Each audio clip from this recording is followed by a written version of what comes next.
mais uma vez juntos para darmos seguimento à leitura do livro Novos Rumos da Medicina, já no volume 2, escrito por Dr. Inácio Ferreira. Apelo Supremo. O Espiritismo é a suprema religião, a suprema filosofia, a suprema ciência.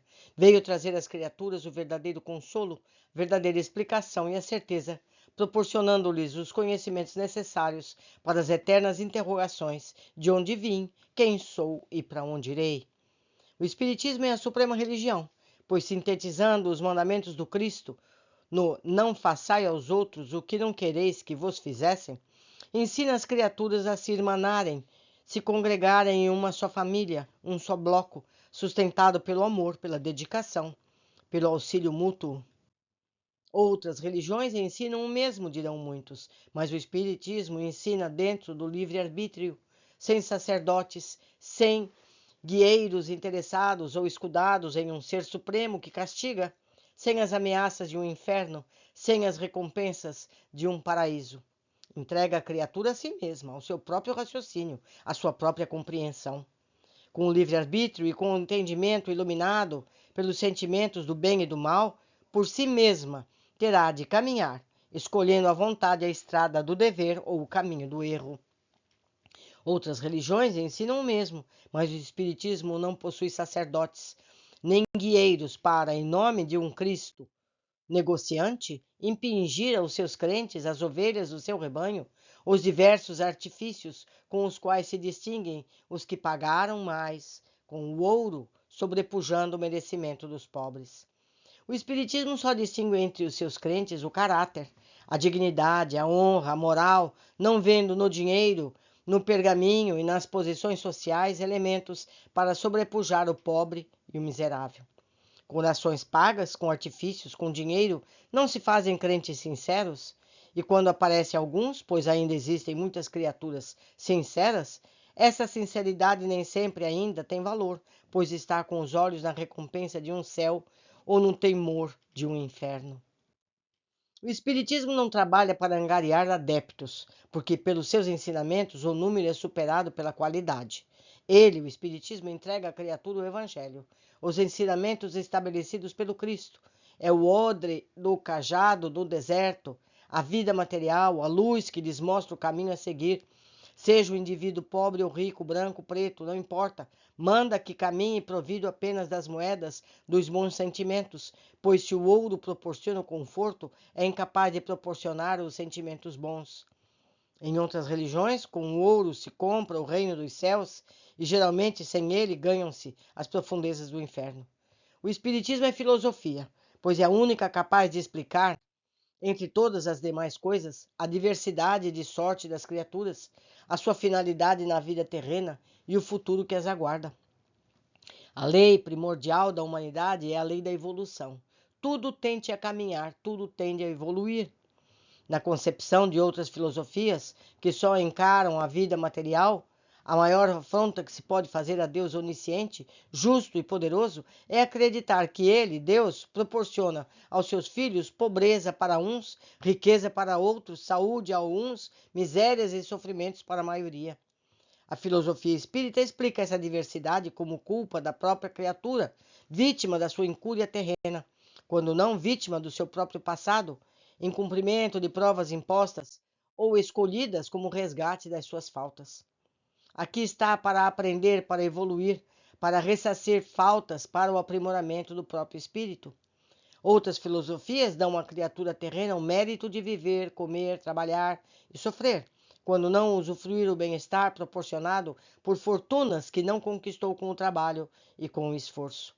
A ciência, pois, com as experiências de laboratório, onde forças estranhas e inteligentes fazem o que as criaturas humanas ainda não conseguem fazer, com as chapas fotográficas, provam cientificamente os seus ensinamentos sobre a vivência do espírito com a lei da reencarnação. São inúmeros os médicos que, no recesso dos seus laboratórios de pesquisas e experimentações, trazem à luz da publicidade o resultado brilhante e indestrutível das verdades ensinadas pelo Espiritismo. Se é religião, que não procura adeptos, se é filosofia, que não baseia nos alicerces da verdade, se é ciência, que não prova e demonstra a realidade da sobrevivência, sem missionários com ortogas para vender e usufruir, os seus adeptos, todavia, pedem, exigem mesmo que seja estudado, analisado, pois só com o estudo e com análise pode alguém ser crente, sincero e consciencioso. É o que fazemos sempre, frisando que um dos mais belos e valiosos e dignificantes ensinamentos do Espiritismo é o estudo. Estudar, estudar sempre, burilando os conhecimentos, alimentando o espírito, proporcionando a base para que as criaturas melhor possam cumprir sua missão terrena. Pelo ensinamento, pois que de fato o estudo só não proporciona à criatura um deleite são e nobre, como também lhe fornece meios para auxiliar com os conhecimentos não só a própria evolução, bem assim a evolução de toda a humanidade. Valioso, porquanto o progresso do espírito se faz tanto moral como intelectualmente, mostrando-lhe o caminho a seguir, amparando-o nos reveses da vida terrena, elevando-o no conceito da sociedade, tornando-o respeitado como capaz dos mais nobres empreendimentos. Dignificante, porque faz do adepto um crente baseado em fatos concretos, em teorias que satisfazem a sua razão, resistem à sua análise, alicerçando a razão de ser da sua religião. Ensinam o mesmo a demais crenças? Não. Por quê? Não apregoam que se baseiam na verdade e que seus princípios resistem à análise que satisfaça a razão e o raciocínio? Por que, pois, proibir que seus adeptos leiam, estudem, analisem obras básicas dos ensinamentos de outros credos? O Espiritismo concita a leitura e a análise, não só das obras básicas que o regem, como também dos livros de ensinamentos dos demais credos, porquanto, sem um estudo comparativo, ninguém pode afirmar a razão de um e não o fundamento de outro. Este conselho tão sublime, este ensinamento baseado na liberdade de consciência, tem sido um dos princípios básicos para a propagação do Espiritismo, incentivando os profitientes para o estudo de todas as obras filosóficas e religiosas, a fim de que se tornem crentes conscientes e não dogmáticos, assim propensos ao fanatismo, que degrada, amortece o raciocínio, obscurece a razão. Só é verdadeiro espírita aquele que estuda, analisa, compara, fazendo com que as conclusões se firmem em bases sólidas e racionais. Aceitar isso e aquilo imposto pelo Magister Dix, ou seja, pelo mestre disse, só serve para os comodistas que não se querem dar ao esforço, ao trabalho, perquirindo e analisando, e é justamente de comodistas que o Espiritismo prescinde. Doutrina sem mistérios, sem subterfúgios, sem dogmatismo. Não teme o confronto analítico das revelações e interpretações, pois tem suas páginas abertas ao olhar arguto do investigador. Se teorias e princípios sem base, o que não resistissem ao enjame da vista do analista, constituísse o alicerce que sustenta sua grandeza, a doutrina procuraria meios menos dignos para anular a razão, o raciocínio dos seus adeptos, tendendo a afastá-los das fontes de que jorrasse a água mais cristalina da verdade, despertando sua atenção, contribuindo para a sua deserção das fileiras primitivas. Ler tudo para assimilar o que for melhor. Eis a divisa que dignifica a doutrina espírita, deixando o resultado ao critério e à razão, em vez de impor, cerceando a análise e coibindo a perquisição. Entre incontáveis outras razões, somente essa divisa seria bastante para dignificar o espiritismo como religião, como filosofia e como ciência. Além dos inúmeros casos de cura dos enfermos internados no Sanatório Espírita de Uberaba, todos nós que ali militamos temos contribuído para a cura de muitos outros internados em vários sanatórios especializados, seja lá qual for a distância em que estejam localizados. Quantos e quantos médicos especialistas se têm sentido satisfeitos com maravilhosas curas que lhe vêm engrandecer o nome, glorificar suas casas de saúde, das quais auferem gordos proventos, mal sabendo que tais curas maravilhosas foram feitas daqui, de Uberaba, por meia dúzia de médios que jamais saíram da própria terra onde nasceram. Documentações não nos faltam, e muito menos boa vontade, pois só visamos a demonstração da verdade, tranquilidade dos lares e algum cabedal para o próprio equilíbrio do nosso espírito que se prepara para futuras reencarnações. Durante nossa colaboração na Revista Internacional de Espiritismo, de Matão, Estado de São Paulo, recebemos constantes apelos de todas as partes da América do Sul, com pedidos e informações, apelos angustiosos de pessoas em prol de um ou mais entes da família que vivem separados, por vezes, a correr a via crucis dos sanatórios especializados. Muitos casos perdidos, muitos outros curtindo provações amargas, inúmeros mais de obsessões terríveis, catalogadas com um diagnóstico qualquer e qualquer tratamento para fazer jus aos proventos materiais. Sim, muitos e muitos casos perdidos, pois, embora taxados com obsessões típicas, no começo, só após alguns anos nas mãos da medicina material, procuram entregá-los aos nossos cuidados, já com o organismo depauperado por sofrimentos contínuos, lesões orgânicas irreparáveis. Cura-se a alma, mas não se cura o corpo. Mesmo assim, nossa satisfação é imensa por darmos, relativamente, valor incomparável à cura do espírito, motivos que saltam à compreensão de todo aquele que conhece os ensinamentos espirituais. Esses casos perdidos, na sua maioria, são constituídos por aqueles cujas famílias não recorreram ao espiritismo, impedidas pelo orgulho, pela posição social ou pelas religiões, temerosas das perseguições clericais que lhes acenam com os tormentos de um inferno fictício.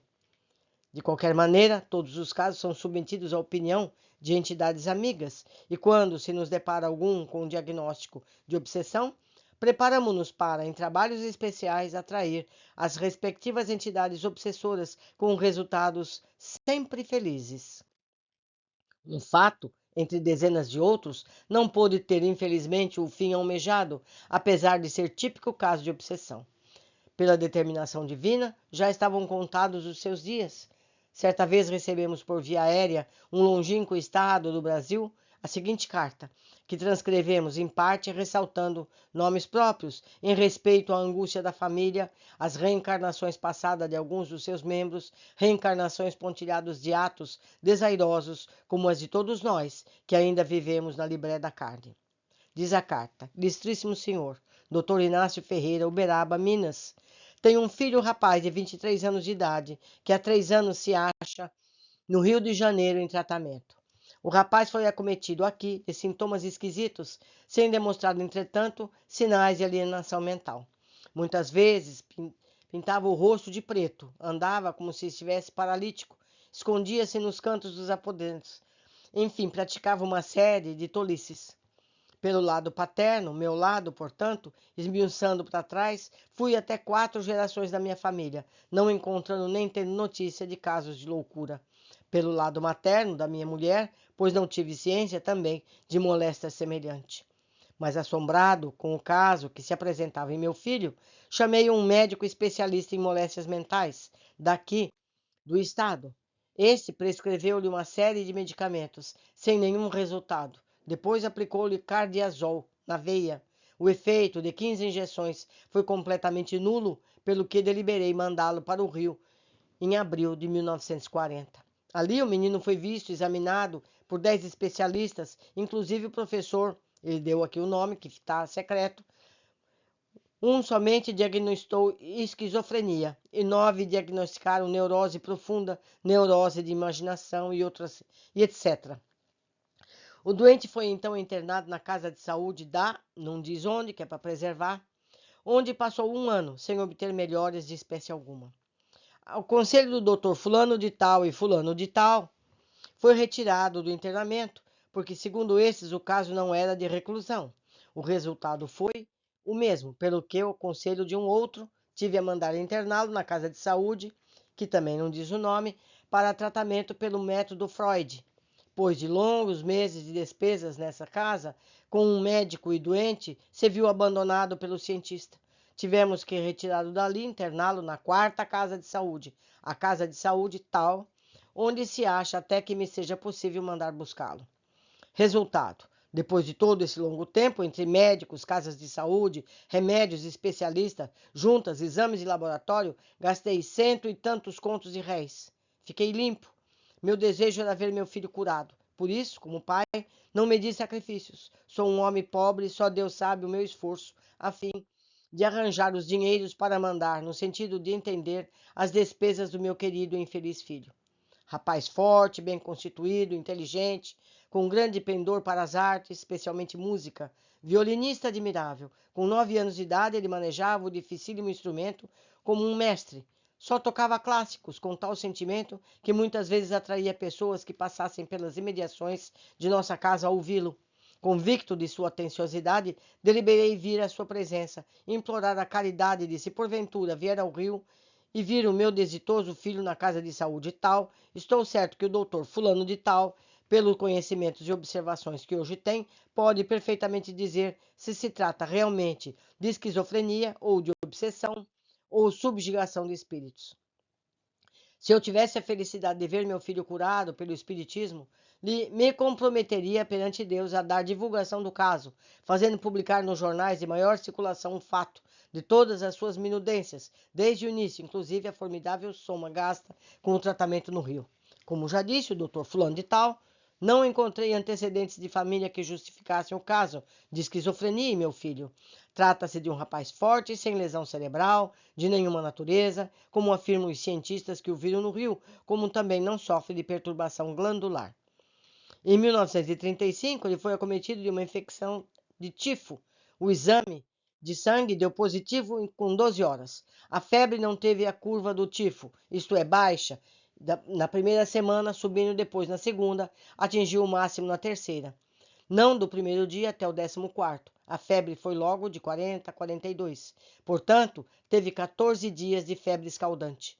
No ano seguinte, ele afora as obrigações escolares, teve de fazer o tiro de guerra, ou seja, se alistar no exército, acordando alta madrugada para fazer longas caminhadas de marcha forçada, 3, 4 léguas. Muitos dos companheiros não resistiam e caíam nos caminhos. No outro ano, 1937, perdeu um irmão a quem era amantíssimo. O abalo foi muito grande, inseparável que era do falecido, ficou isolado. Nos anos 38 e 39, para um organismo combalido pelos fatos enumerados, isolamento com o desaparecimento do irmão, foi surgindo a moléstia, a princípio desapercebida, agravando-se nos fins de 1939. Pelo exposto, se o doutor me quiser fazer a caridade que acabo de pedir, só Deus poderá saber a minha satisfação e como poderei agradecer-lhe. Aguardando a resposta, assino, seu humilde criado, o nome foi omitido, porque são famílias conhecidas. 5 dias depois, no dia 23 de abril, mais uma completa a primeira. Ilustríssimo senhor Dr. Inácio Ferreira, Uberaba, Minas. Confirmo a minha anterior, datada do 18 do corrente, registrada sob o número tal. O meu filho, que trabalha no Rio, teve de vir aqui para ver a mãe, que se acha muito doente. Regressou a 17 deste. Na sua ausência, deu-se a mudança do desditoso irmão da casa de saúde. Ele dá os nomes, não esconde os nomes dos hospitais. Lógico, era na época dele. Porque naquela, em vez de remédios dos quais recebiam os dinheiros, estavam aplicando no doente entorpecentes prejudiciais, no que resultou a agravação do estado geral. A pessoa que ficou encarregada provisoriamente do internado levou a ver o doutor fulano de tal, que dizem ser sábio da matéria. Esse médico, consultado e examinando o doente, fez questão cabal da sua retirada da casa de saúde, dizendo que não se tratava de moléstia para tratamento em casa de saúde. Aconselhou agora um outro lugar, cujo único recurso provável o seu restabelecimento. Essa asserção do Dr. Tal veio enlutar-me o coração, já não martirizado assim, me trazer completa desilusão na medicina. Então, somente depois de 3 anos de tratamento ter gasto todos os meus recursos pecuniários, é que a ciência se pronuncia com um prognóstico inteiramente desfavorável? Ou seja, quando acabou o dinheiro, também acabou o tratamento.